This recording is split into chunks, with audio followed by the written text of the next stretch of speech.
True bypass pedals are great, but buffered pedals are great too. That is the topic of today. Welcome to Krachtwerken, and another kind of what happens if, how to, and so on kind of video. So the new trend to one true bypass guitar effects pedals is well known, and the reasons are sound. As a guitar player, you want to eliminate anything that will alter or ruin the truest sound you can get. So the obvious go-to pedals are the ones that are true bypass. So what is true bypass and what is buffered? For those who don't know what true bypass is, it is when the signal passes straight through your effects or foot pedal without going through any electronics that might boost or alter the sound when the pedal effect is not engaged or on. All the pedals and some commercial pedals are buffered, like Boss, etc. Buffered means that the sound coming into the pedal goes through a stage where the signal is clean/amplified. The buffer also turns the signal from high impedance to low impedance, as a signal from all electric guitar pickups other than active pickups are high impedance. Impedance is a measure of electronic resistance. The longer the signal path, the more resistance there is in it. With a high impedance guitar output, the more distance there is between your guitar and your amp, the more your tone will be affected by the resistance in the cable connecting the two together. This is from the Boss website. I did not come up with that sentence myself. I thought this sentence explained it just fine.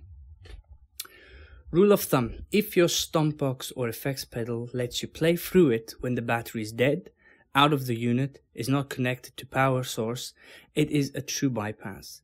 That is when the effect is off. When the effect is engaged and not powered, it should let no signal through. That's pretty obvious, and if it does, there's most likely something wrong with it, or it was built by Harry Potter. To know if your pickup is high or low impedance, just check if the guitar is powered by 9 volt or not. If not, it is a high impedance signal coming from your pickups. Most people will agree that you want a clean line from your guitar to amp. The problem is that guitar cables and unbuffered pedals deteriorate the high impedance signal over distance due to resistance. So they don't alter or deteriorate it, they deteriorate it over the distance. It is generally accepted that this deterioration becomes audible at around 18 feet, which is around 6 meters. Most guitar cables are around that length to the pedal board, and again the same distance from the pedal board to the amp. The signal loses tone, especially in the high or treble range of the signal. So a good buffer turns the signal from high to low impedance and does not alter the tone. A good buffer turns the signal from high to low impedance and does not alter the tone. A low impedance signal, on the other hand, can carry across many meters, 30 meters or more, with good cables without any audible kind of tone loss. It is therefore obvious that long-distance cables and large pedal boards need some way of solving the deterioration problem, and this is best achieved with a good buffer. One option is to buy a good buffer and implement it onto your pedal boards, and keep the distance from your guitar to the buffer as short as possible, to keep that signal at optimum condition. Another well-known option is to add a pedal with a good buffer into the chain. In my opinion and experience, Boss pedal buffers do not alter the tone in any shape, so try one of their tuners or other pedals maybe in front of the chain to condition the signal before it goes to the rest of the pedals. The usual exception to this is some fuzzes, some old fuzzes especially, and some wah pedals.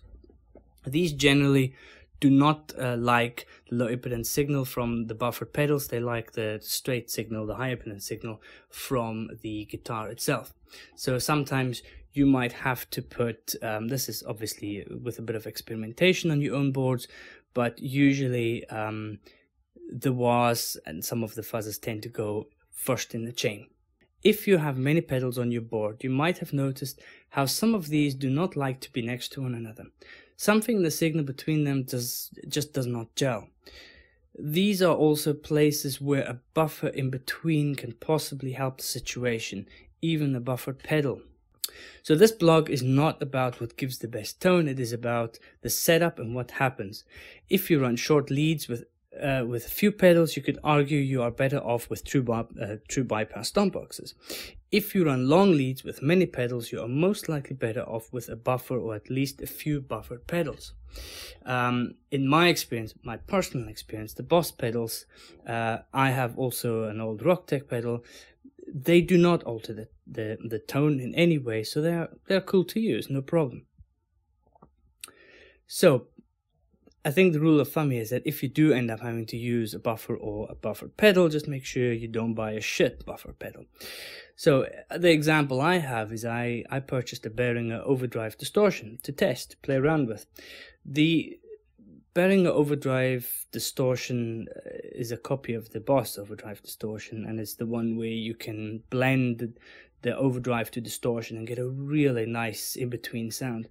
And I must admit, the Behringer made a good job of it. The pedal sounded absolutely brilliant, but with the effect off, it sucked the tone and made it dull. And there was a bit of a hum in the signal as well. Now, I put in brackets here, I won't accuse Behringer pedals to be crappy or have crappy buffer stages. I can only vouch for the pedal I had, and it was crap. It might have been faulty, I don't know, but I obviously got rid of it. So I've heard from many people, they all think that the Behringer has a bit of a tone sucking problem when it comes to the buffer stage. So I stand corrected, but I think most Behringer pedals are actually buffered. So this is a pity, because although they're made of plastic and they're very cheap, the effects are actually usually pretty good sounding. So if you want to use a pedal that has a buffer and you feel it's sucking your tone while the effect is off, you have some possibilities here. One possibility to avoid that is to loop the pedal. This means looping it out of the chain with a looper pedal and leaving the effect on all the time. When engaging the loop, it brings the pedal into the chain, but always in the on state. In fact, loopers are a great way to keep the pedal board signal chain short anyway. So my summary, very simple: buy good pedals, buffered or not. Don't buy shit pedals, don't buy shit buffers. Experiment with the placings. So to go on with the summary, buffers. The benefit of buffering in most cases is that it allows you to connect your high impedance guitar into a low impedance quarter-inch input on a mixing console and retain a half decent tone. When you plug your guitar directly to a mixer, the tone is typically going to be thin and brittle because of the impedance mismatch. By patching a buffer pedal like a Boss pedal in between, you give the mixer a signal it likes much better and your tone is preserved. Good buffers retain tone quality and signal but allow it to travel longer and more stable. So true bypass, probably the ideal world for the recording of short lead scenarios. Too long leads and large pedal boards, and you will probably have to make a plan to low impedance your signal at some stage. So this is our take on true bypass pedals and buffered pedals, and thank you very much for listening to Kachwerken. Thank you, bye.